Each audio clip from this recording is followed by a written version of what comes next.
Hey everybody, this is Warren. I want to talk about playing in the key of D today.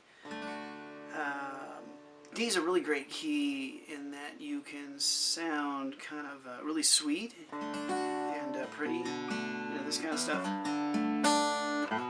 But you can also get some bluesy stuff happening too that's kind of almost, I call it kind of swampy. That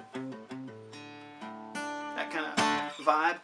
And that really comes into focus when you do the drop D, drop this low E string down to a D. But we'll do that in another video. I want to focus on the sweet stuff today. So the first thing is the D chord, and the D chord is breaks down like this. You got a 1 on the 4th string, and then you've got a 5 on the 3rd string, and then you've got another 1 there on the 2nd string. And then that last note is a 3, and that 3 is where a lot of the character from the chord comes from. So, and just as an example of that, if I were to take that note and drop it a half step, then I get a minor chord out of this thing. So I got major and minor, and that's coming from the 3 there.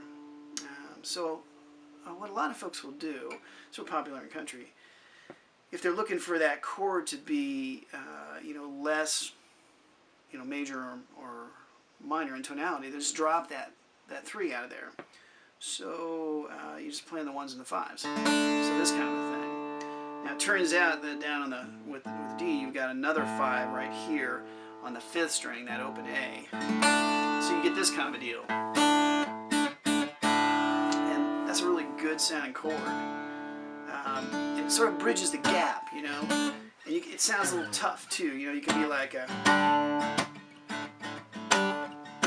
sitting up here with a shotgun, gunpowder in the lid. I don't know what's going down, but I'm gonna be here to pay. So you get that. That with the 3 in there, that just wouldn't be the same. Sitting up here with a shotgun. That 3 just, that major 3, it doesn't work. It doesn't feel right to me. So anyway, that's the first little trick for your toolbox there.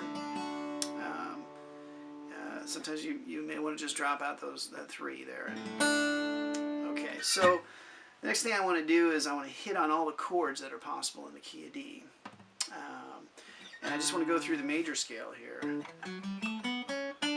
We're going to number it, of course, 1, 2, 3, 4, 5, 6, 7, back to 1. I want to show you all the chords that are available, and then I want to show you a way to play them so that they sound connected. Okay, so the 1's going to be a D, the 2 will be an E minor, the 3 is going to be an F sharp, that'll also be a minor chord.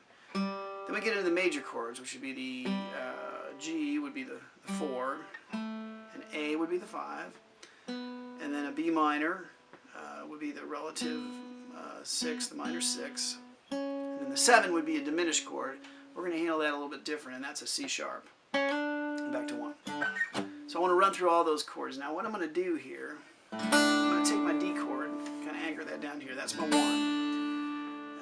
But for this minor, for this first minor, this 2, I'm going to leave that finger planted down there, and I'm going to take these 2 fingers and shift them up here. I'm going to play what's called an E minor 7th. And I'm not even really grabbing these low and high E on that so much.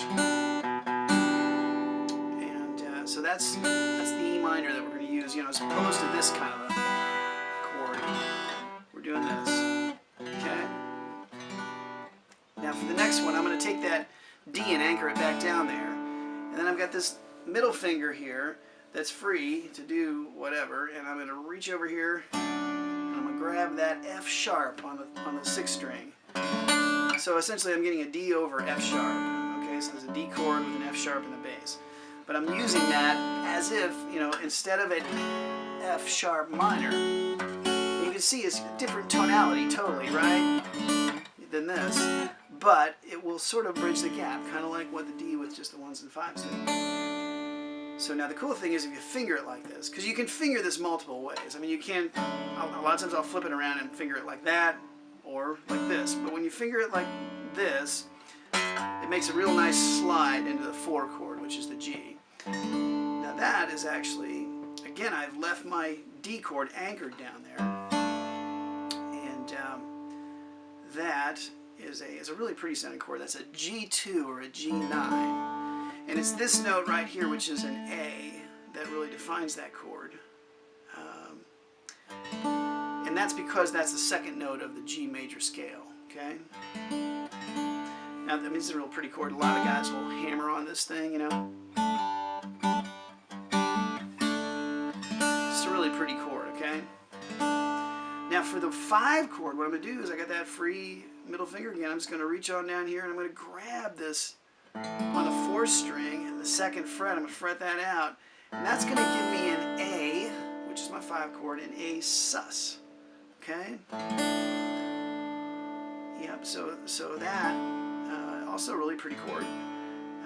And then the other little trick, when you're dealing with your 5 chord, a lot of times it's really good to be able to collapse it down to a regular major chord, or pull that finger up there on the 2nd string and get what's known as a 2 chord, an A2.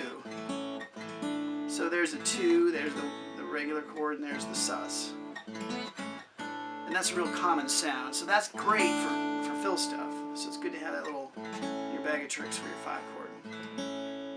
Now the next is going to be the B, or the 6th, the relative minor. Same drill. I'm just going to take this finger and I'm going to fret out my 5th string to get a B in the bass. And then I'm going to play it like that. Again, with these fingers anchored down there on the D position. So again, I'm getting like a D with a B in it. Okay? So that's the 6. So as opposed to doing a B minor like this, we're doing this, okay? And then the last one is that C sharp. And the C sharp looks like this. You gotta get your pinky into the drill with this guy, and you gotta reach him up there and grab that C sharp up on the 4th fret on the 5th string. And you get this chord here, which is got some dissonance to it, but this chord is actually can be really nice in terms of creating some tension and release. And I'll show you that on the next part 2 of this video, and where we continue with this, and I'll show you some more examples how we use this stuff.